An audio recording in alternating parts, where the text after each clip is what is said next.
couples today, right? So we are going to learn from 3 emerald couples in succession. Fantastic. So first, help me welcome phenomenal leader Debashish and Mita Sarkar to the stage. Please give a standing ovation. Friends, give a standing ovation. You just can't imagine what leadership they have proved in the Eastern India. Thank you আপনারা শুনলেন যে আমরা দেবাশিস আর মিতা সরকার আজকে আমরা এখানে এসেছি আপনাদের সাথে আমাদের লাইফ স্টোরি আমরা শেয়ার করব। It is something really very difficult. আমাদের জীবনের বেশ কিছু ঘটনা, সিচুয়েশনস, ইভেন্টস আমরা আপনাদের সাথে শেয়ার করব আজকে। ট্রেনিং দেওয়া ইনফ্যাক্ট কম্পারেটিভলি অনেক সহজ। when you talk of sharing life experiences, যেই সমস্ত স্কেলিটনস আমাদের কাবার্ডে ছিল, যেগুলো ছোটবেলা থেকে আমরা দেখে এসেছি, উপলব্ধি করেছি, সেগুলোই আমি শেয়ার করব, মিতাও শেয়ার করবে। মিতাকেই শুরুতে বলতে দেব, ও বলবে। তবে তার আগে জাস্ট আমাদের সম্পর্কে আপনাদের আরেকটু বলে নিই। আমাদেরকে স্পন্সর করেছে আমার পিস্তুত দাদা বৌদি রমলা শিখা রায়চৌধুরী, এবং we are really extremely grateful to them যে আমাদের জীবনের দরজাটা ওনারা খুলে দিয়েছিলেন। had it not been for them, হয়তো আজকে আমরা আপনাদের সামনে এখানে থাকতামও না, আপনাদের সাথে লাইফ স্টোরি আমাদের শেয়ার করার মতো অপরচুনিটিটাই হতো না। আর যারা আমাদের প্রকৃতপক্ষে আমাদের প্রতি মুহূর্তে আমাদের হাত ধরে আমাদেরকে নিয়ে এসেছেন এই এমারাল্ড লেভেলে, সেই ফ্যান্টাস্টিক অসম কাপল সুজাতা আর Shubhashis Ghosh, we are really extremely grateful and honored to be in their team. আর the legend already, যিনি আর কি লেজেন্ড হয়ে গেছেন, সেই অসাধারণ কাপলটি, অসম কাপল অসিতাভ আর শ্বেতা দত্ত।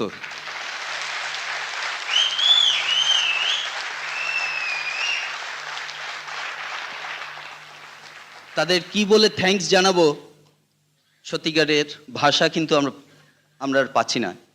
আর ইনফ্যাক্ট আমাদের এন্টায়ার লাইন অফ স্পন্সরশিপ, অসিতাবদার আপলাইন রানা, সেখান থেকে তারপরে আমাদের আপলাইন এমারাল্ড, তীর্থঙ্কর আর Suparna Dutta, emerald going diamonds, এবং মাঝখানে আরও অনেকেই রয়েছেন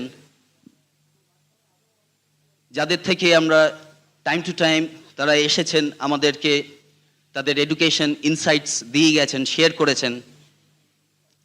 সকলের কাছে we are extremely grateful. And overall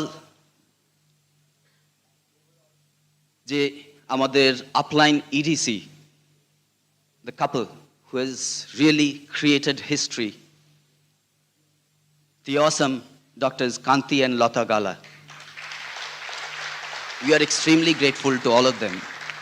And of course, to Bill and Peggy Britt, যারা এই এন্টায়ার ব্রিট ওয়ার্ল্ড সিস্টেমটাকে একসাথে করে গেঁথে রেখেছেন।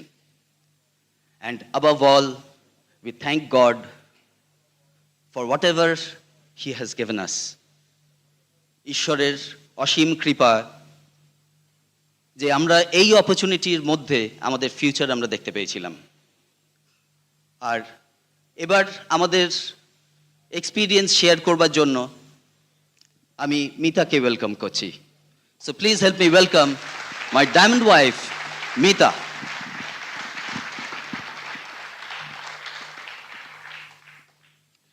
আমি কোনোদিন ভাবিনি এক হল ভর্তি লোকের সামনে দাঁড়িয়ে আমার জীবনের কথা বলতে হবে।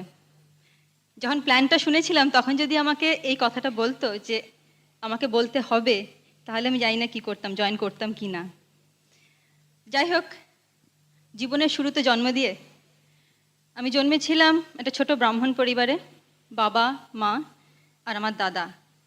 1964 সালের বৈশাখ মাসে। বৈশাখ মাস কালবৈশাখীর সময়। সেই সময় আমার পরিবারের ওপর দিয়ে সত্যি কালবৈশাখী বয়ে চলেছিল, এবং সেটা বহু বছর ধরেই ছিল।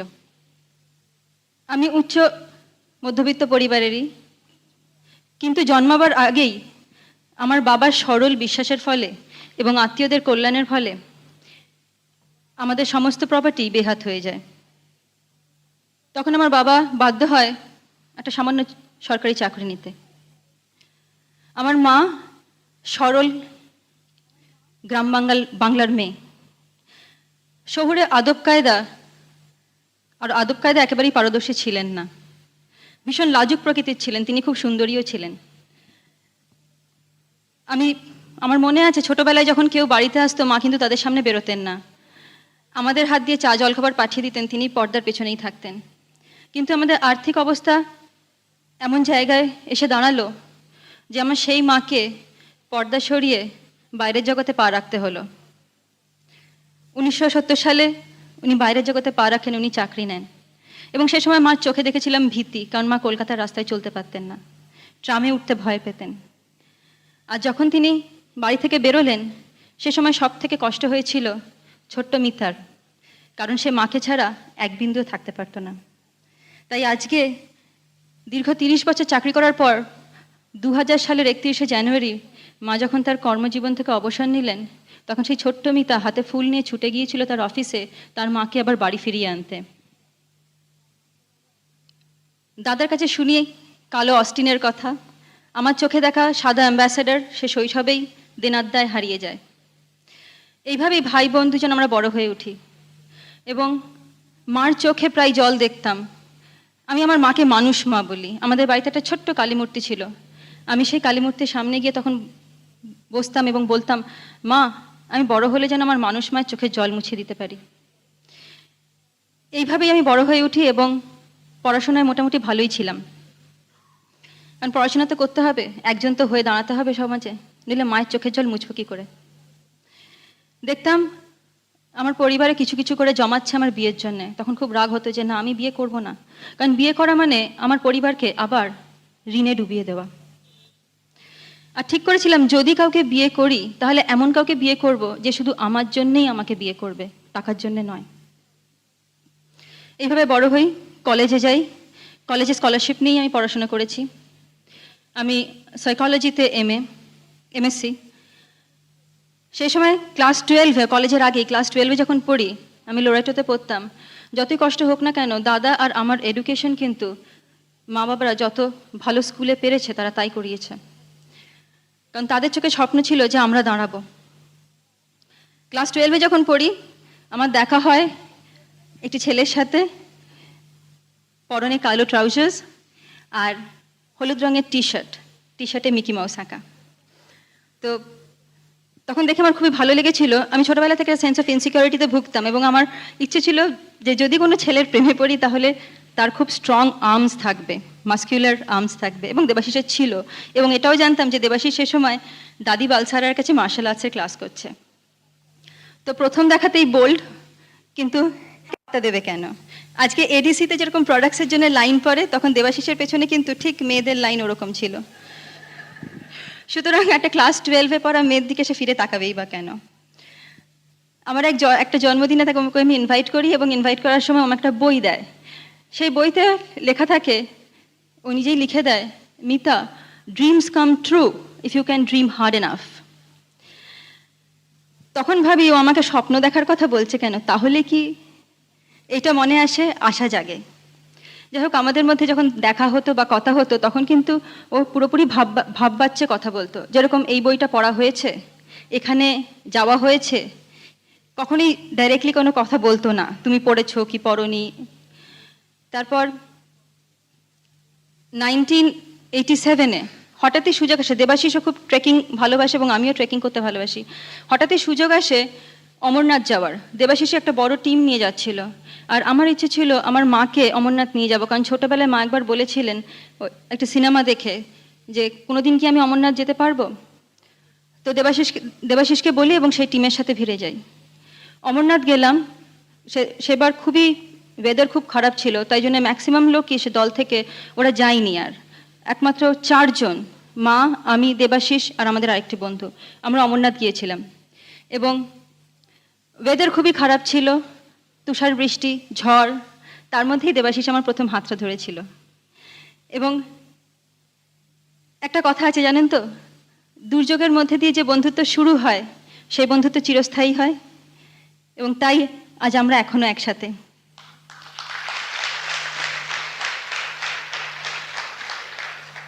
আমি আমার ইচ্ছেটার কথা আগেই বলেছিলাম যে আমার ইচ্ছে ছিল যে যদি আমি কাউকে বিয়ে করি সে আমাকে শুধু আমার নিজের জন্য বিয়ে করবে। দেবাশিস কিন্তু ঠিক সেরকমই একটি ছেলে। আমি গর্ববোধ করি যে আমিও স্ত্রী হতে পেরেছি। দেবাশিস কিন্তু যখন বিয়ে করে নিজের টাকা জমিয়ে বিয়ে করে, তখন ও পড়ছিল, ম্যানেজমেন্ট পড়ছিল আর এক জায়গায় চাকরিও করছিল। নিজের টাকা জমিয়ে বাড়ির কোনো বাড়ি থেকেই কোনো টাকা নেয়নি, এবং আমাকে বলেছিল, আমাকে কোনো কিছু নিতেও যায়নি বাড়ি থেকে, আমাকে বলেছিল মিতা তুমি আমার স্ত্রী হতে চলেছ, আমার সাধ্যমতো আমি তোমাকে সাজিয়ে নেব। এবং আমার পরনের বেনারসিটুকুও ও টাকা জমিয়ে আমাকে কিনে দিয়েছিল।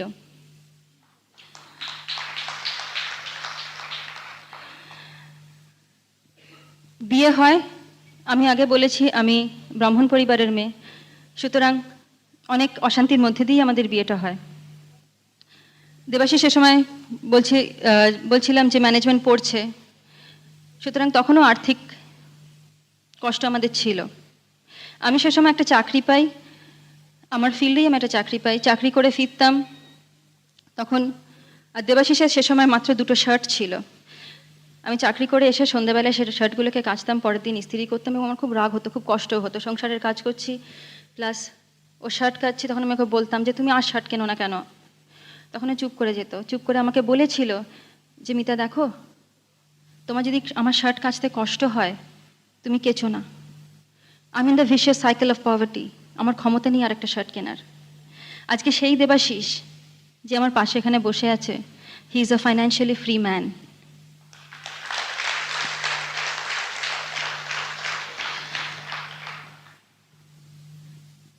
এইভাবে আমাদের বিবাহিত জীবনের কথা দেবাশিস বলবে। তারপর চাকরি পেলাম, যে চাকরি আমি করছিলাম সেই চাকরি সূত্রে আমাকে বিদেশে যেতে হলো। দেবাশিস সবসময় ভীষণই আন্ডারস্ট্যান্ডিং ছিল, আমাকেও ছেড়ে দিয়েছে, আমি যা করতে চেয়েছি আমাকে করতে দিয়েছে। তারপর যখন ভাবছি যে হ্যাঁ পায়ের তলায় মাটি পেয়েছি, এবার আমি দাঁড়াবো, ঠিক সেরকম সময় 1998-এর জানুয়ারি মাসে জানতে পারলাম যে আমি যে সংস্থায় চাকরি করি সেটা বন্ধ হতে চলেছে, আমাদের স্যালারি বন্ধ হয়ে গেল। আমাদের প্রজেক্টটা একটা multinational company, sorry not multinational, এখানে একজন বড় ইন্ডাস্ট্রিয়াল হাউস ফান্ড করতো, সে ফান্ডিং বন্ধ করে দেয়, কারণ আমাদের প্রজেক্টে ছিল কালো টাকা সাদা করার একটা ইনস্ট্রুমেন্ট মাত্র। আমাদের কথা না ভেবেই তখন আমার মতো অনেক ছেলে মেয়েই রাস্তায় দাঁড়ায়। আমার সেই সময়টার কথা মনে আছে, আমি দৌড়ে যেতাম তাদের কাছে বলতে যে আর কিছুদিন চালাও, আর কটা টাকা দাও। তারা কিন্তু হাসতো, দরজা বন্ধ করে দিত মুখের ওপর। আমাদের প্রাপ্য টাকার জন্য আমাকে বহু দিন ঘুরতে হয়েছে।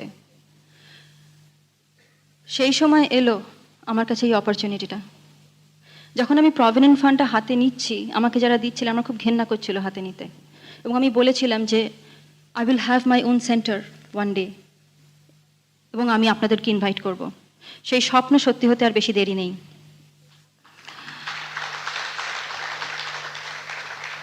ঠিক সেই সময় আমার কাছে আমার পিসতুতো ভাসুর এই অপরচুনিটিটা এনে দেয়। এখন বলি ভাগ্যিস আমার চাকরিটা গিয়েছিল, চাকরিটা যদি না যেত তাহলে কিন্তু আমি এদিকে ফিরেও তাকাতাম না। যখন সে সময় আমার কলিগসদের আমি কিন্তু সবাইকে গিয়ে বলেছিলাম, আমি চেয়েছিলাম যে তারাও একই সাথে এই অপরচুনিটিটা নিক, সুযোগটা অ্যাভেল করুক, কিন্তু তারা ভেবেছিল যে আমি আমার নিজের স্বার্থের জন্য তাদেরকে বলছি, তাই কেউ আমাকে বিশ্বাস করেনি। শুধু আমার এক রাম বোকা কলিগ ছিল, সেই রাম বোকা কলিগ আমাকে বিশ্বাস করেছিল, তার রাম বোকা ওয়াইফ আমাকে বিশ্বাস করেছিল। এবং আজকে সেই রামবোকা কলিগরা হচ্ছে সাফায়ার কোয়ালিফিকেশনে ঢুকে গেছে।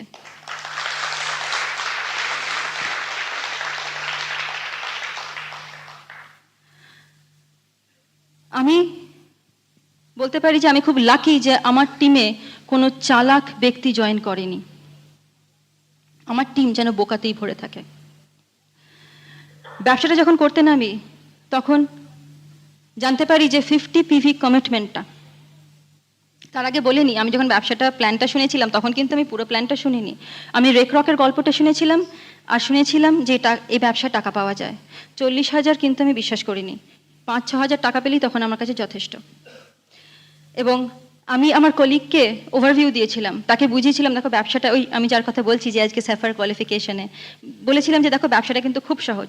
তুমি এ মাসে জয়েন করবে 40.7 পিভি, তুমি 10 পিভি কিনবে 50 পিভি, তার পরের মাসে তুমি 50 পিভি করবে, সেটা 100 পিভি হলো, এবং পুরো বছরের পিভিটা আমি যোগ করে দেখিয়ে দিয়েছিলাম যে খুব সহজ ব্যবসাটা।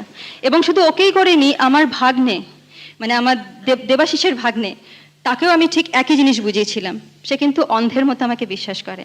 এবং আমার ভাগ্নে অভিজিৎ সেই একই জিনিস তার ডাউনলাইনকে বোঝাতে যখন গিয়েছিল তখন কিন্তু দেবাশিস তাকে উত্তম মধ্যম ছেড়েছিল।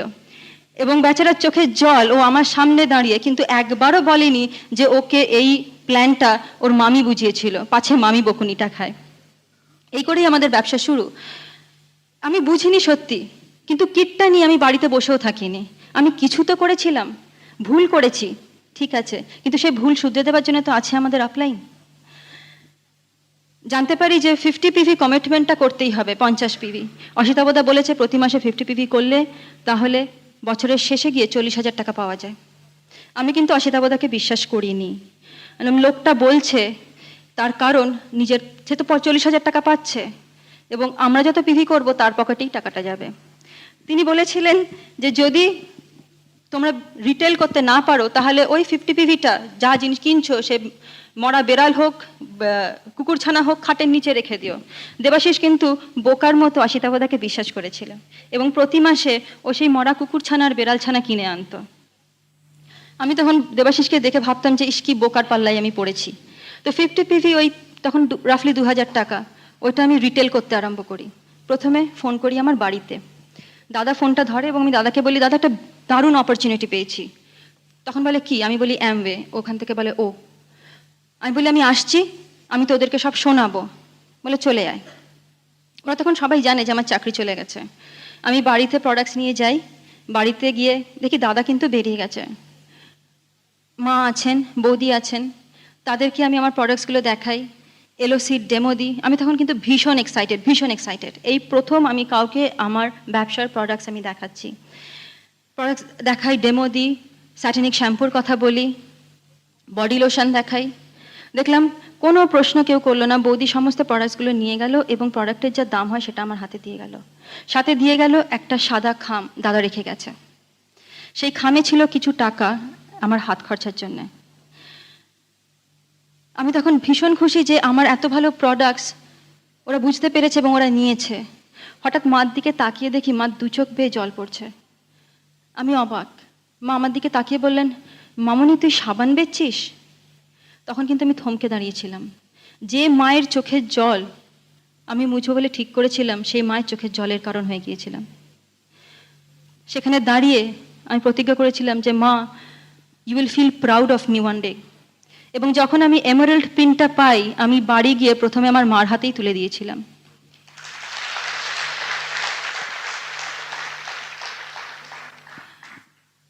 এই ব্যবসার অপরচুনিটি অনেকের কাছে নিয়ে গেছি, অনেকে অনেক কথা বলেছে, হেসেছে, আমাকে বলেছে মিতা তুই বালতি আর নেতা বিক্রি কর, এ বাজারে অনেক বেশি চলবে এবং তাড়াতাড়ি বড় লোক হতে পারবি। তারাও হেসেছে, আমিও হেসেছি। তারা হেসেছে আমি সাবান শ্যাম্পু বিক্রি করছি বলে, আর আমি হেসেছি কারণ আমি জানতাম যে শেষ হাসিটা আমি হাসবো।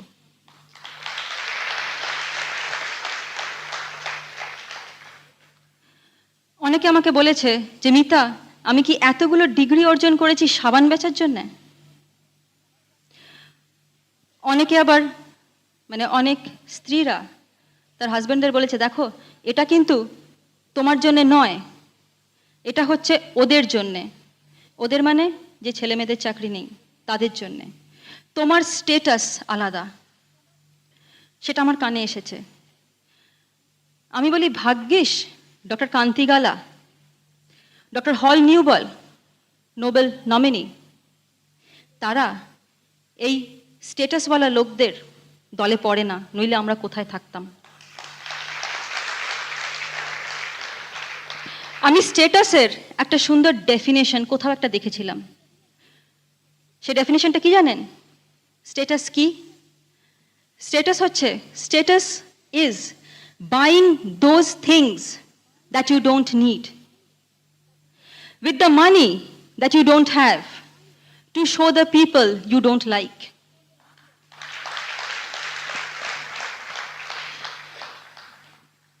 আরো অনেকে বলেছে যে এই বিজনেসটা একটা স্পেশাল ক্লাস অফ পিপলদের জন্য।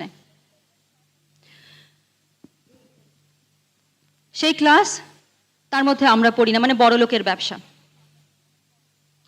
তাদের উদ্দেশ্যে বলি, হ্যাঁ এটা বড় লোকের ব্যবসা বটে, মানে বড় লোক তৈরি করার ব্যবসা। আজকে যে ব্রিট সিস্টেম এবং অ্যামওয়ে অপরচুনিটি, এই দুটো বড় লোক তৈরি করে, প্রকৃত অর্থেই বড় লোক তৈরি করে, বড় মনের মানুষ তৈরি করে, রিচ মাইন্ড তৈরি করে।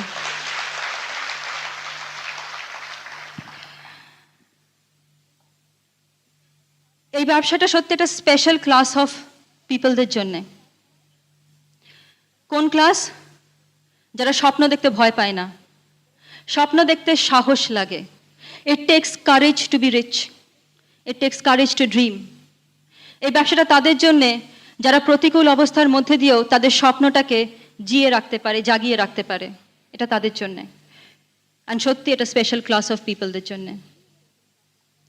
লিউ রেগেন ডাবল ডায়মন্ড কিছুদিন আগে এসে তার স্বপ্ন শেয়ার করে গিয়েছিল।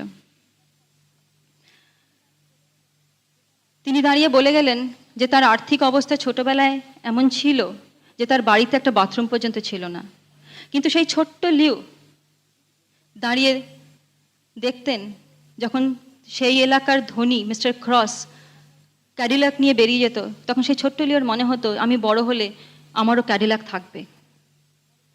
তিনি সাহস রেখেছিলেন সে স্বপ্ন দেখার, তাই আজকে তিনি বড় হয়েছেন, তার সেই ছোট্ট লিওর স্বপ্ন তিনি পূরণ করেছেন, তার 25টা ক্যাডিলাক গাড়ি। আমাদের সকলের মধ্যে কিন্তু একটা ছোট্ট শিশু বাস করে, যে শিশুটার কথা হয়তো আমরা আর শুনতে পাই না, যে শিশুটির অনেক আকাঙ্ক্ষা আছে, অনেক ইচ্ছে আছে। তাই বলি, যখন আপনার স্বপ্নের তালিকাটা লিখতে বসবেন, তখন কিন্তু কান খুলে সেই ছোট্ট শিশুটির কথা শুনবেন, তাহলে আপনার স্বপ্নের তালিকাটি কিন্তু আসল হয়ে উঠবে। আমি বলে যাই, যখন আমাকে আমার আপলাইন স্বপ্ন দেখতে শেখালো, তখন কিন্তু আমি কান খুলে আমার ভেতরে ছোট্ট মিতার স্বপ্নটা শুনেছিলাম। এই ব্রিট স্টেজে দাঁড়িয়ে আজকে অকপটে আমি সেই ছোট্ট মিতার স্বপ্ন যাবার আগে আপনাদের সাথে শেয়ার করে যাই। সেই ছোট্ট মিতার স্বপ্ন হলো তার চেনা কোনো শিশু কোনোদিন ঘরে একা মা ছাড়া থাকবে না। সেই ছোট্ট মিতার স্বপ্ন হলো কোনোদিন কোনো মা তার শিশুকে, তার অভুক্ত শিশুকে গল্প বলে ঘুম পাড়াবে না। সেই ছোট্ট মিতার স্বপ্ন হলো যে তার চেনা কোনো শিশু, তার চেনা কোনো শিক্ষার্থী কোনোদিন কোনো স্কুল অথরিটি তাকে স্কুলের ফিস দেওয়া হয়নি বলে হল থেকে বের করে দিতে পারবে না। আমি জানি আজকে আমার এই স্বপ্ন সত্যি হবে। এই ঘটনাগুলো আমার নিজের জীবনের ঘটনা থেকে আমি বললাম। আমার জীবন কেন এই ঘটনা, এই স্বপ্ন আমার সত্যি হবে, কারণ আমি জানি এই পথে আমি আর একা নই। আমার সাথে আছে ভগবান, আমার সাথে আছে দেবাশিস, আর আমার সাথে আছে আমার অ্যামওয়ে পরিবারের অসংখ্য আত্মীয় স্বজন।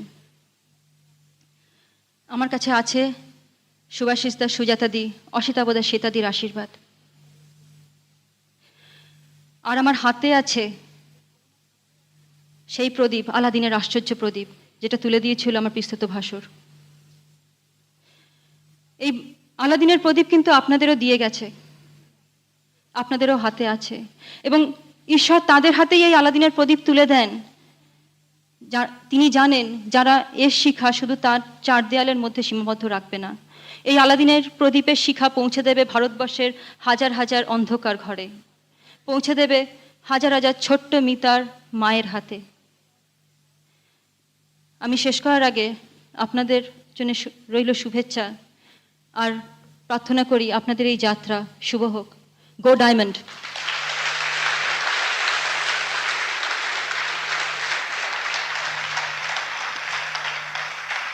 আমি এখন মাইক্রোফোনটা দিচ্ছি আমার সেই স্বপ্নের রাজকুমার, আমার সেই প্রিন্স চার্মিং, আমার বিলাভেড দেবাশিসকে। Thank you. That was awesome. সত্যি মিতা যেগুলো শেয়ার করলো সেটা যে কতটা ভেতর থেকে, কতটা কষ্ট হয়েছে শেয়ার করতে, সেটা যেদিন আপনারা এখানে আসবেন আপনারা ফিল করবেন, আপনারা যেদিন শেয়ার করবেন। আজকে মিতা যেগুলো শেয়ার করলো, এবং আমিও আরো কিছু শেয়ার করব আমাদের অভিজ্ঞতা, সেইগুলো থেকে এই হলে আপনারা যারা রয়েছেন, আমাদের একটাই উদ্দেশ্য আজকে, সেটা হচ্ছে যে আপনারা আমাদের এই বিভিন্ন ঘটনার সাথে, ইভেন্টসগুলোর সাথে আপনারা রিলেট করতে পারবেন, এবং কারো কারো ক্ষেত্রে this will act as a turning point. যদি এমন কেউ থাকেন যিনি রিলেট কিছু করতে পারছেন না, হয়তো কোনো কিছু রিলেট করতে পারলেন না আমাদের শেয়ার করা কোনো ঘটনার, পার্টিকুলার ঘটনা, don't worry, just leave it over here. যেটা নিতে পাচ্ছেন ঠিক সেটাই নিয়ে নিন। তো মিতা তো কিছু ঘটনা শেয়ার করলো, ওর ছোটবেলাকার ঘটনা। আমি শুরু করেছিলাম আমার জীবনটার একটা ফ্যামিলিতে, যেখানে 3 ভাই বোনের আমি ছিলাম সব থেকে ছোট। আমরা 2 ভাই 1 বোন ছিলাম।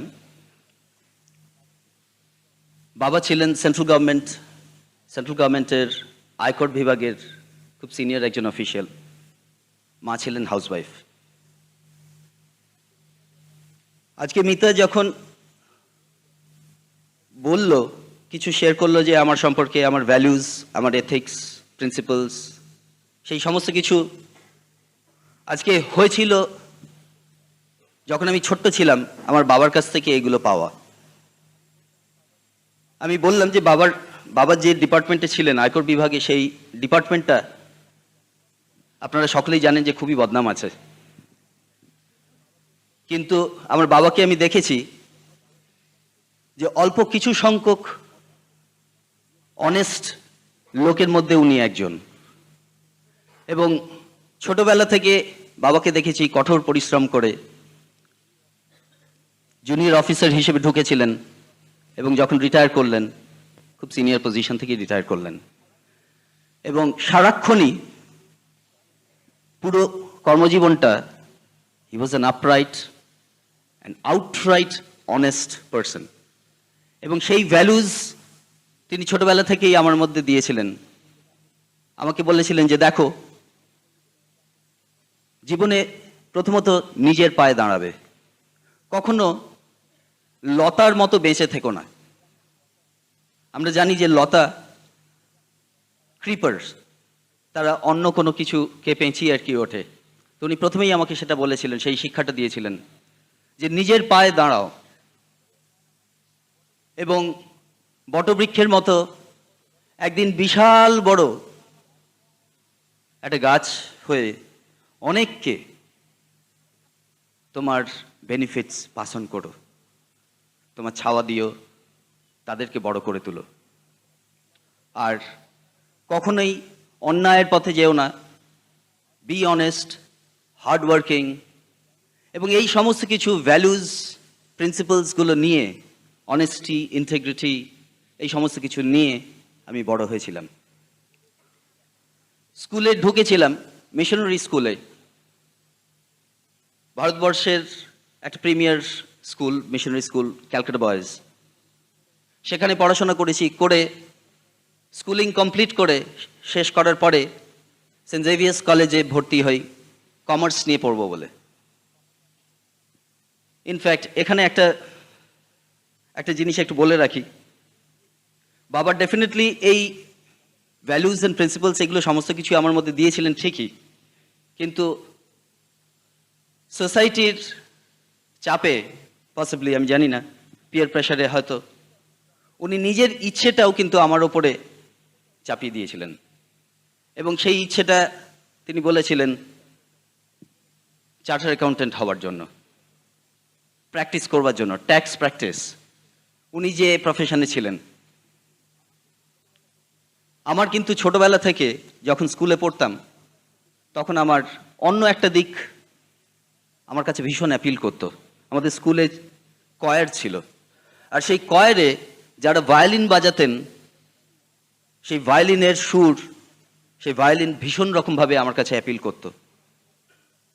এবং আমি বলেছিলাম যে আমি ভায়োলিন আমি শিখব, এবং আমার দৃঢ় ধারণা যে ভায়োলিন বাজিয়ে আমি একদিন অনেক নাম করব। কিন্তু তখন আমার বাবা মা, স্কুলের টিচাররাও, তারাও সবাই একটা কথাই বলেছিলেন যে ভায়োলিন টায়োলিন পরে হবে, বড় হয়ে ওইসব শিখতে টিকতে পারবে, এখন ভালো করে পড়াশোনা করো। আমি জানি না আপনারা এরকম কথা শুনেছেন কিনা, তো যাই হোক, তখন তো আমি ছোট, নিজের ক্ষমতায়, সত্যিকারের বলতে গেলে নিজের পায়ে দাঁড়িয়ে তখনও ওঠার মতো ক্ষমতা হয়নি। তো তাই ভায়োলিন শেখার সেই ইচ্ছেটা চাপা পড়ে গেল।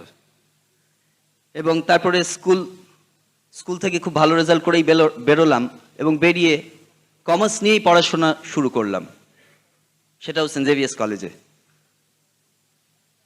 এবং তারপরে তার সাথে সাথে আরেকটা জিনিসও করলাম, সেটা হচ্ছে চার্টার অ্যাকাউন্টেন্সিতে ভর্তি হলাম।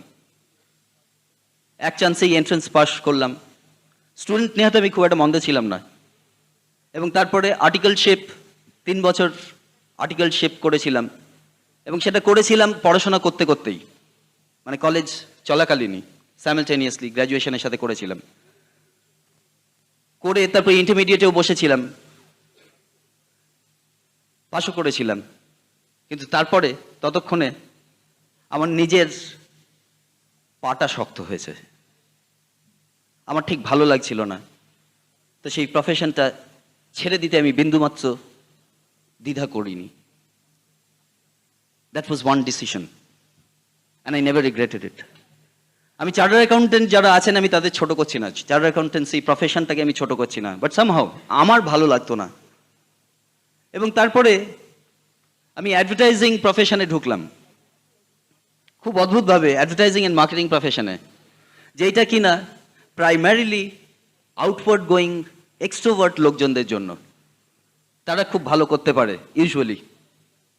আমি কিন্তু এক্সট্রোভার্ট একেবারেই ছিলাম না, আমি ছিলাম আউট অ্যান্ড আউট একজন ইন্ট্রোভার্ট লোক। এবং এখনো এই যে আপনাদের সাথে এই সমস্ত কিছু আমাদের বিভিন্ন জীবনের ঘটনা শেয়ার করাটা, তার থেকে বোধহয় আমি খুশিই হতাম সামনের সিটে বসে অন্য কাউকে শোনার অপরচুনিটিটা যদি পেতাম। তো যাই হোক,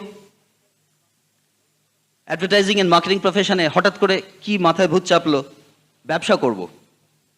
পসিবলি বোধহয় এন্টারপ্রেনিউরাল স্পিরিটটা বরাবরই আমার ভেতরেই ছিল। আরো 2জন বন্ধুর সাথে শুরু করলাম ব্যবসা। অভিজ্ঞতা নেই, এমবি ব্যবসা তো আর নয়, ওই ব্যবসায় অভিজ্ঞতা লাগে, আর সেই অভিজ্ঞতা আমাদের ছিল না।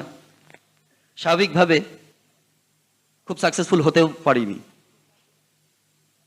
এবং তারপরে আমার যারা 2জন পার্টনার ছিল, তারা যে যার মতো আবার বেরিয়ে গেল, আমাদের ব্যবসাটা ভেঙে গেল। আমি ঢুকলাম চাকরিতে, এবং চাকরিতে ঢুকলাম খবরের কাগজের ইন্ডাস্ট্রিতে, নিউজ পেপার ইন্ডাস্ট্রি, ওই অ্যাডভার্টাইজিং অ্যান্ড মার্কেটিংয়ে শুরু করলাম আমার জীবন, খবরের কাগজের জীবন, একটা বাংলা দৈনিক। সবে তখন শুরু হয়েছে। আপনারা হয়তো নামটাও বুঝতে পারছেন কার কথা বলছি, বর্তমান দৈনিক। এবং শুরু থেকে সেখানে ভালোভাবেই কাজ করছিলাম এবং তারপরে চেঞ্জ ওভার করলাম ইন্ডিয়ান এক্সপ্রেস খবরের কাগজে। সেখান থেকে ম্যাগাজিন সেগমেন্টে গেলাম মিত্র প্রকাশন এবং তারপর অবশেষে স্টেটসম্যান। স্টেটসম্যানে এর মধ্যে যখন আমি মিত্র প্রকাশনে আমার শেষের দিকে, মিতা যেটা বললো, আমি তখন ম্যানেজমেন্ট পড়া শুরু করেছি, again at one of the premier institutes in India. এবং সেটা ইভিনিংয়ে পড়া শুরু করলাম। ইভিনিংয়ে পড়ে, চাকরি করে ইভিনিংয়ে পড়ে যথেষ্টই পরিশ্রম করতে হয়েছিল, করে খুব ভালো রেজাল্ট করেই বেরিয়েছিলাম। এবং তারপরে যথারীতি চাকরিতেও প্রমোশন হয় এবং অবশেষে তারপর মিত্র প্রকাশন অবশ্য ছেড়ে দিয়ে আমি যখন স্টেটসম্যানে ঢুকলাম, স্টেটসম্যানে সিনিয়র পজিশন, ম্যানেজমেন্ট পজিশনে ছিলাম। এবং সেই অবস্থা থেকেই আমি রিটায়ার করে যাই। রিটায়ার মানে কিন্তু অবশ্যই 60 বছর বয়সের রিটায়ারমেন্ট নয়, আমি আর্লি রিটায়ার করি। যেই বয়সে মানে কল্পনাই করতে পারে না অনেক লোক, অনেক লোক ভাবতেই পারে না যে পজিশনে আমি চাকরি করেছি। অনেকের কাছেই এই ইন্ডাস্ট্রিতে, খবরের কাগজে ইন্ডাস্ট্রিতে স্টেটসম্যানের মতো হাউসে চাকরি করা, সত্যি যে পজিশনে করেছি সেটা ভাগ্যের ব্যাপার। কিন্তু সেই পজিশন ছেড়ে দিতে বিন্দুমাত্র দ্বিধাও করিনি যখন বুঝেছি এই ব্যবসা থেকে কি পেতে পারি। আর এই কর্মজীবনের মধ্যে আরো কতগুলো জিনিস ঘটে যায়। মিতা যেগুলো বলল, আমরা ব্যবসায় তো ঢুকেছি, কিন্তু তার আগে আমাদের বিয়েটাও হয়েছিল। বিয়েটা হয়েছিল 1990 সালে এবং যথেষ্ট ভালোভাবেই আমরা শুরু করেছিলাম। কিন্তু সামহাউ, সামওয়্যার ছন্দটা বোধহয় ভেঙে গেছিল, তালটা কেটে গেছিল। মিতা বলল যে পভার্টির ব্যাপারে, ভিশিয়াস সাইকেল অফ পভার্টি। সেই ভিশিয়াস সাইকেল অফ পভার্টি থেকে বেরোনোর জন্য কিন্তু আমি আপ্রাণ চেষ্টা করছিলাম। মিতাকে বলেছিলাম যে তুমি গয়নার কথা বলছো, আমি তোমাকে সব গড়ে দেব, তুমি আমার স্ত্রী। এবং সেইটা আমার মাইনে থেকে আমি দিতে পারছিলাম না। এবং সেটা যাতে করতে পারি তার জন্য যা নয় আমি তাই করেছি, কত না পরিশ্রম করেছি। কান্তিগালার কাছে শোনা একটা গল্প মনে পড়ে যায়, মনে করিয়ে দেয় এই সমস্ত দিনের কথা। It's about a young man. তিনি যখনই রাত্রিবেলা শুতে যেতেন, তিনি স্বপ্ন দেখতেন। স্বপ্নটা কিন্তু মোস্টলি দুঃস্বপ্ন হতো এবং সারা রাত্রি তিনি ছটফট করতেন। তিনি দেখতেন তার স্বপ্নে একটা দরজা দেখতে পেতেন এবং সেই দরজাটাকে উনি খুলবার আপ্রাণ চেষ্টা করতেন, খুলতে পারতেন না। এবং তারপরে প্রচন্ড মাথা যন্ত্রণা হয়ে তিনি উঠে পড়তেন এবং রাতের পর রাত এরম হয়েছে, কিছুতেই ঘুমোতে পারেন না, কিছুতেই ঘুমোতে পারেন না। অবশেষে তিনি একজন ডাক্তারের কাছে গেলেন। ডাক্তারকে গিয়ে বললেন যে, ডাক্তারবাবু, আমি রাতে ঘুমোতে পারছি না, আমার এই রকম আমি দুঃস্বপ্ন দেখি, যে আমি দেখি একটা দরজা রয়েছে, আমার মনে হচ্ছে সেই দরজার ওই পাশে গেলে আমার খুব লাভ হবে, আমি সাকসেসফুল হব। এবং দরজাটা আমি আপ্রাণ চেষ্টা করছি ঠেলে খুলবার জন্য, পারছি না খুলতে। এবং আমার প্রচন্ড কষ্ট হয়, আমার ঘুমটা ভেঙে যায়, ঘুমোতে আমি পারি না। তখন ডাক্তারবাবু তাকে একটা কথা বললেন যে, তুমি এক কাজ করো, তুমি যখন ওই স্বপ্নটা দেখবে, তুমি সব ওই দরজাটার আশপাশটা একটু ভালো করে দেখো তো, কিছু দেখতে পাও কিনা। তারপর সেই রাতে আবার যখন শুয়েছে, সেই রাতে কিন্তু ভদ্রলোকের খুব ভালো ঘুম হয়। পরের দিন আবার ডাক্তারের কাছে গেছে, গিয়ে ডাক্তারবাবুকে বলেছে, ডাক্তারবাবু কালকে আমার খুব ভালো ঘুম হয়েছে। তো ডাক্তারবাবু তখন জিজ্ঞেস করছে, যে কি হলো, তুমি দেখেছিলে কিছু? বলেছে, হ্যাঁ, আমি যখন দেখলাম দরজাটার আশপাশে দেখতে গিয়ে দেখলাম একটা স্টিকার লাগানো রয়েছে দরজাটায়, পুল বলে। আমি কিন্তু দরজাটা ঠেলেই যাচ্ছিলাম, কিন্তু লেখা ছিল দরজাটা টানবার জন্য।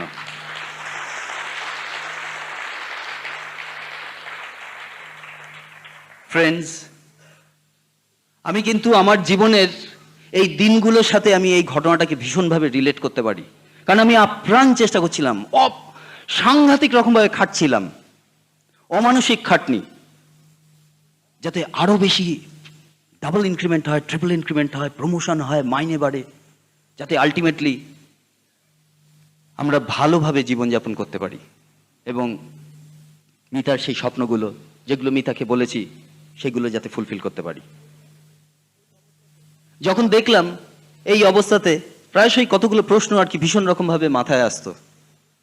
চাকরিটা করে কি আমি খুশি? আমি যত টাকা পাওয়ার যোগ্য, আমি কি অত টাকা রোজগার করছি? আমি কি পাচ্ছি? আমার কি সেই সময় হচ্ছে ফ্যামিলির সাথে কাটানোর? আমি কি আমার নিজের সেলফ ডেভেলপমেন্ট করতে পারছি? আমার নিজের লাইফের কন্ট্রোল কি আমার হাতে নাকি অন্য কারো হাতে? এই সবকটা প্রশ্নর উত্তর কিন্তু আমাকে ভীষণ রকমভাবে ভাবিয়ে তুলেছিল, ভীষণ রকমভাবে ডিস্টার্ব করতো। প্রতিদিন ঘুম থেকে উঠে একটাই চিন্তা মাথায় আসতো, আবার আবার সেই এক জিনিস, গতানুগতিক একরকম। কিন্তু তারপরে আমার পিস্তল দাদা এলেন, এসে এই অপরচুনিটিটা আমাদের দিলেন। এবং যখন দিলেন অপরচুনিটিটা, তখন আরেকটা জিনিস বলি, এই যে সাংঘাতিক অমানসিক খাটনিটা খাটছিলাম আমার প্রফেশনে আরো ভালো করে প্রতিষ্ঠিত হওয়ার জন্য, মিতাও কিন্তু সিমিলারলি ওর প্রফেশনের দিকেও এগোচ্ছিল। এবং শুরুতে আমাদের অজান্তেই, যেটা বলছিলাম, আমাদের তালটা কেটে গেছিল এবং আমরা একে অপরের থেকে দূরে সরে যাচ্ছিলাম। আমাদের মধ্যে কথা বলতে গেলে আর কিছু ছিল না। আগে কতই না কথা হতো, কিন্তু বিয়ের পর তখন দেখতে পাচ্ছি সেই রাত্রিবেলা বাড়ি ফিরতাম, বাড়ি ফিরে আর কোনো কিছু নেই, জাস্ট খেয়ে দে শুয়ে পড়তাম। করতে করতে করতে করতে এমন একটা স্টেজ এলো আমাদের জীবনে, যখন আমরা straight away we were heading for divorce. হয়তো আপনারা যারা চেনেন, জানেন, হয়তো আমাদের এই দিকটা আপনারা পরিচিত নন, আপনাদের জন্য বলি, yes, it is true, we were heading straight for divorce. সেরকমই সময় হঠাৎ করে, আমি আবার এখানে আরেকটা জিনিসও বলি, আমি কিন্তু ঈশ্বরে বিশ্বাস করতাম না, কিন্তু হঠাৎ করে পরপর কিছু ঘটনা ঘটে গেল আমাদের জীবনে, যেটা আমাকে নতুনভাবে ভাবিয়ে তুলল। আমাদের কাছে অপরচুনিটিটা ঈশ্বর যেন দাদার মাধ্যমে এনে দিলেন। এবং তারপরে অনেক প্রতিকূল অবস্থার মধ্যে আমরা ব্যবসাটাকে এগিয়ে নিয়ে গেছি। অনেক অবস্টেকলস, অনেক চ্যালেঞ্জেস এসছে, একবারও কিন্তু পিছিয়ে পড়িনি, পিছিয়ে থাকিনি। মনে হয়েছে অনেকবারই যে সত্যি হয়তো ফ্রাস্ট্রেটেড হয়ে পড়ছি। তখনই ঠাকুর শ্রীরামকৃষ্ণের সেই কথা,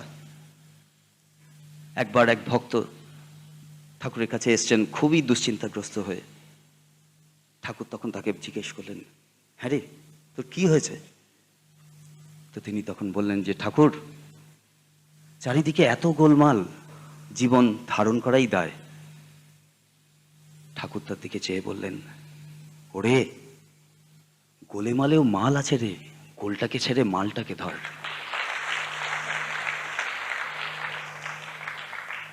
তো সেইটাই করবার চেষ্টা করছিলাম। এবং তারপরে দেখলাম যে এক একটা দিন ধরে ধরে আগে যা হয়ে গেছে সেটা ভেবে লাভ নেই, কারণ পাস্ট ইজ রিয়েলি হিস্ট্রি। ভবিষ্যতে কি হবে সেটাও কিন্তু আমাদের সকলের অজানা, সেটা mystery. Future is mystery. Today is the gift of god, and that is why today is called the present.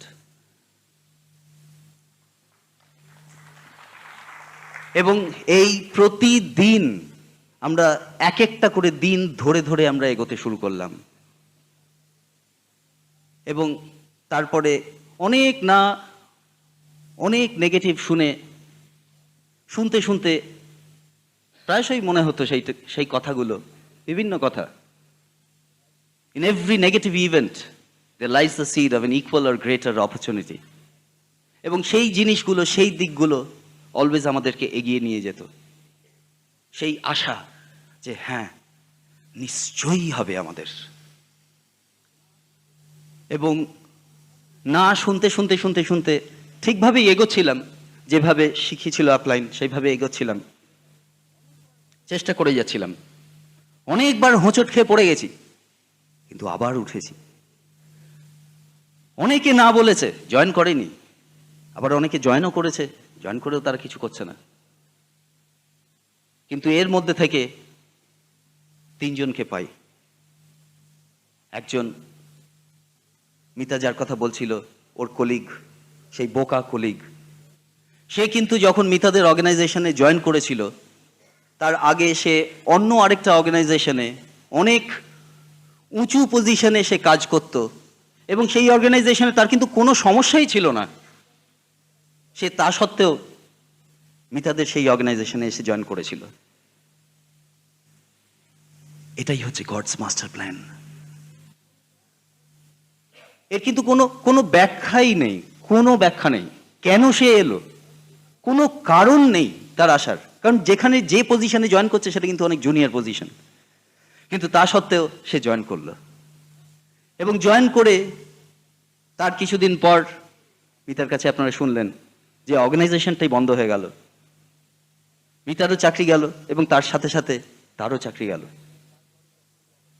এবং তারপরে যখন এই অপরচুনিটিটা আমাদের কাছে এলো, তার সাথে গিয়ে শেয়ার করলাম আমরা। We are really proud of them. ওরা এই অপরচুনিটিটা শুনে ওরা জয়েন করলো, এবং জয়েন করে দে আর ইন স্যাফায়ার কোয়ালিফিকেশন, এবং খুব তাড়াতাড়ি, খুবই অল্প সময় ওরা এমারাল্ড কোয়ালিফিকেশনেও ঢুকে যাবে। এর সাথে সাথে আরেকটা জিনিসও হলো, আরেকজনের কথাও মিতা বলল। আমারই এক ভাগ্নে, সে কিন্তু আমার পিস্তুত দিদির ছেলে। আমার আত্মীয়দের মধ্যে অনেককেই বলেছিলাম, তারা কিন্তু করেনি, এবং অনেকে অনেক হেসেছিল, বিদ্রুপ করেছিল। আমার এই ভাগ্নেটি এর সাথে কিরকম দেখুন, অদ্ভুতভাবে ছোটবেলা ও কিন্তু খেলতো, খুব ভালো ক্রিকেট খেলতো, ফার্স্ট ডিভিশনে ও খেলেছে। ইনফ্যাক্ট যখন আমি ওকে বলেছি তখনও ও ফার্স্ট ডিভিশনে খেলছে। এবং ছোটবেলায় যখন ছোট ছিল, যখন ক্রিকেট শিখতো, তখন আমার সাথে ও ক্রিকেট খেলতো, কারণ আমিও ক্রিকেট খুবই ভালোবাসতাম। তারপরে যেটা হলো, দীর্ঘ বহু বছর ওর সাথে কিন্তু কোনো রকম দেখা সাক্ষাৎ কিচ্ছু নেই, কোনো রকম কানেকশন নেই, এমনকি ফোনেও পর্যন্ত যোগাযোগ নেই। এবং তারপরে ও একবার পাহাড়ে যাওয়ার সুযোগ ওর ঘটলো, এবং তখন আমার দিদি ওকে বলল যে তুই যা না, মামার কাছে যা না, মামা মামি তো পাহাড়ে যায়, ওদের সাথে যেতে পারবি। আবার নতুন করে আমাদের সম্পর্ক গড়ল, এবং গড়ে তারপরে আমাদের সাথে পাহাড়ে গেল, এবং তার কিছুদিন পরেই অপরচুনিটিটা আমাদের কাছে এলো। অপরচুনিটিটা ওর সাথে শেয়ার করলাম, ও জয়েন করলো। আজকে ও একজন ডিরেক্ট, ওরও দুটো লেগ ব্রেক করে গেছে, এবং যখন করেছিল তখন ও কিন্তু একাই ছিল যখন ব্যবসাটা জয়েন করেছিল। তারপরে মায়া আসে ওর জীবনে। এখন ওরা দুজনে মিলেই ব্যবসাটা সাংঘাতিকভাবে এগিয়ে নিয়ে যাচ্ছে। আমরা তো এমারেল্ড, আমাদের আরেকটি কাপল আছে যারা আমাদের অ্যাওয়ার্ড লেখ। ভাবলে খুব অবাক লাগে যে 98 সালের অগস্ট মাসের আগে ওকে আমি চিনতামও না। ও ছিল আমারই এক কলিগের ছোটবেলাকার বন্ধু, এবং আমরা বেড়াতে যাই, সেখান থেকে ওর সাথে পরিচয় হয়ে ফিরবার পথে, বেড়াতে গিয়ে কোনো কথা হয়নি ব্যবসা নিয়ে, ফেরার পথে আমরা ট্রেন মিস করি ধানবাদ স্টেশনে রাত্রি 3টের সময়, 3টে থেকে ভোর 6টা অবধি 3 ঘন্টা, বসার জায়গা নেই, শোবার জায়গা নেই, চা খাচ্ছি, ব্যবসা নিয়ে কথা হচ্ছে। ও আবার কনভেনশনাল বিজনেসম্যান, এবং তারপরে ও শুনে জয়েন করলো। আজকে ও একজন ডাইরেক্ট, আমাদের 3rd ডাইরেক্ট। আজকে এরা সকলেই ভীষণ রকমভাবে এগিয়ে যাচ্ছে, ভীষণ ফাস্ট ব্যবসাটা করে যাচ্ছে।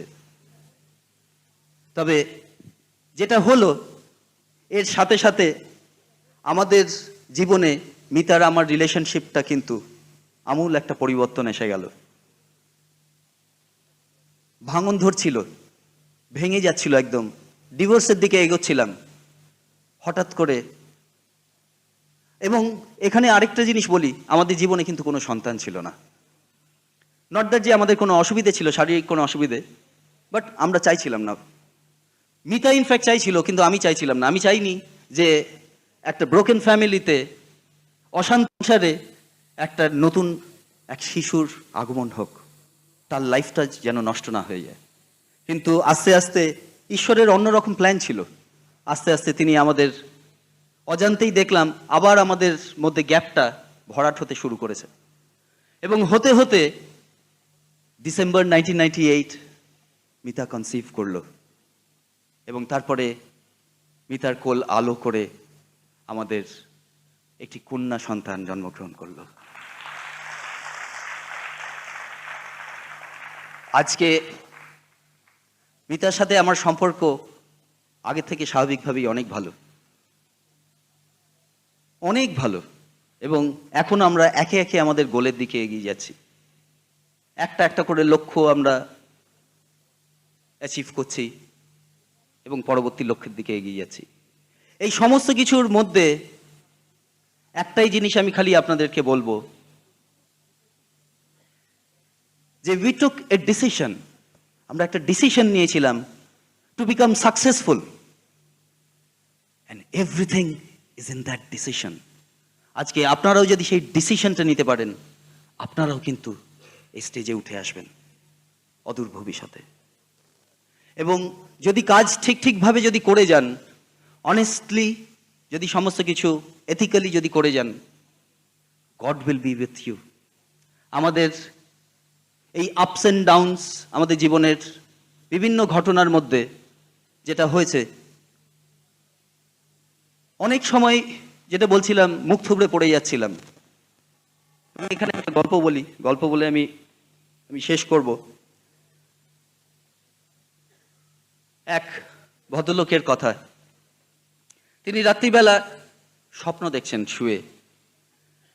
তিনি স্বপ্নে দেখছেন যে তিনি ভগবানের সাথে সমুদ্রের পাড় দিয়ে হেঁটে যাচ্ছেন, এবং তাদের সামনে আকাশে তার জীবনের বিভিন্ন ঘটনা ভেসে যাচ্ছে একের পর এক। যখন সে মাঝে মধ্যেই পেছন ফিরে তাকাচ্ছে, তখন দেখছে যে সমুদ্রে সেই বালিতে 2টো সেট অফ ফুটপ্রিন্টস, একটা তার আরেকটা ভগবানের। যখন জীবনের শেষ সিনটা যখন তার সামনে দিয়ে ভেসে গেল, তখন সে আবার ফিরে তাকালো, এবং ফিরে তাকিয়ে সে দেখলো যে তার জীবনের বিভিন্ন সময়, যেই সময়গুলো খুব দুঃখে কেটেছে, খুব ফ্রাস্ট্রেটেড ওয়েতে, Times of trial and suffering, সেই সময়টা একটাই সেট অফ ফুটপ্রিন্টস রয়েছে। তো সে বুঝতে পারলো না। সে ভগবানকে বলল, ঠাকুর এটা কি? আমার তো ধারণা ছিল আমি তোমার কথা মতো আমি ঠিকভাবে ভালোভাবে আমি জীবনযাপন করলে তুমি আমার সাথে সারাক্ষণ হাঁটবে, আমার সাথে সাথে থাকবে সব সময়। কিন্তু আমি দেখছি যে যখন আমার জীবনের সব থেকে খারাপ সময়, দুঃখের সময়, সেই সময় একটাই সেট অফ ফুটপ্রিন্টস। কেন তাহলে তুমি আমাকে সেই সময়গুলো ছেড়ে চলে গেছিলে, যেই সময় তোমাকে আমার সব থেকে বেশি প্রয়োজন ছিল? তখন তিনি হেসে বললেন, my child, my sweet little child, I love you, I did not leave you. তুমি যখন সেই দিনগুলোর কথা দেখছো, সেই কষ্টের মুহূর্তগুলো, সেই সময়গুলো, তখন আমি তোমাকে কোলে নিয়ে নিচ্ছিলাম।